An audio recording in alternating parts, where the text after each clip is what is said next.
पंढरपूर तालुक्यातील आढीव गावामध्ये एक गाव एक शिदोरी, एक हात मदतीचा, एक हात माणुसकीचा या उपक्रमांतर्गत मुंबईमध्ये आंदोलनासाठी गेलेल्या मराठी बांधवांसाठी खाण्यापिण्याच्या वस्तूंची उपलब्धता करण्यात आली। सध्या मुंबईमध्ये जरांगे पाटील यांच्या नेतृत्वाखाली मराठा आरक्षणासंदर्भातलं मोठं आंदोलन सुरू आहे आणि त्या निमित्तानं लाखो मराठी बांधव मुंबईमध्ये दाखल झाले आहेत। परंतु मुंबईमध्ये सगळीकडे हॉटेल्स, खाऊ गल्ल्या बंद असल्या कारणानं आंदोलनकर्त्याचे मोठ्या प्रमाणात उपासमार होत आहे। ती उपासमार होऊ नये, मराठी आंदोलनावरती ठाम राहावेत यासाठी प्रत्येक गावातून अशा पद्धतीची शिदोरी बांधली जाते। गावातून आंदोलनकर्त्यांसाठी खाण्यापिण्याच्या वस्तू आता पाठवल्या जात आहेत। आढीव गावानं हा उपक्रम राबवला आणि मोठ्या प्रमाणात अन्नपदार्थ गोळा केले। या संदर्भात माहिती देत आहेत गावातील ज्येष्ठ मार्गदर्शक हरिभक्त परायणकार शंकर महाराज चव्हाण, संचालक सहकार शिरोमणी वसंतराव काळे सहकारी साखर कारखाना भाळवणी।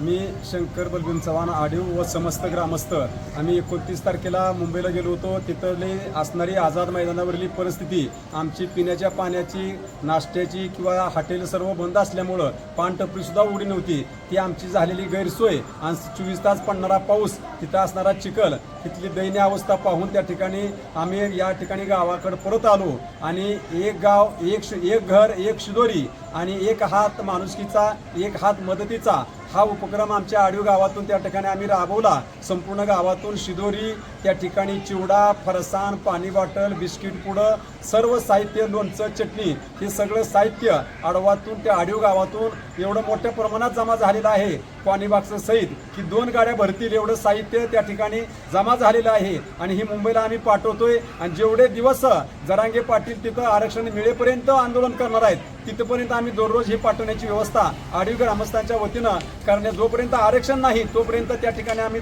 ठाम निर्धार केलेला आहे की आपण त्या ठिकाणी साहित्य पाठवायचं आणि मनोज जरांगे पाटील व सर्वांसाठी जे आरक्षण आहे मिळेपर्यंत आमचा हा लढा आढीव ग्रामस्थांचा चालू राहणार आहे।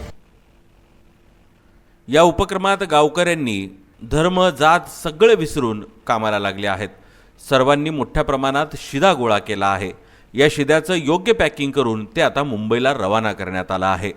या कामात शंकर चव्हाण, अंकुश चव्हाण, दत्तात्रय चव्हाण, महादेव पवार, बाळासाहेब चव्हाण, सोमनाथ गोरे, नजीर पटवेकरी, सिद्धनाथ पवार, राहुल पवार, तानाजी चव्हाण, परमेश्वर चव्हाण, रतन पवार, नितीन चव्हाण, सूरज पाटोळे, सचिन कांबळे, किरण मुटकुळे, समाधान देवरे, संजय चव्हाण आदींनी परिश्रम घेतले आहेत।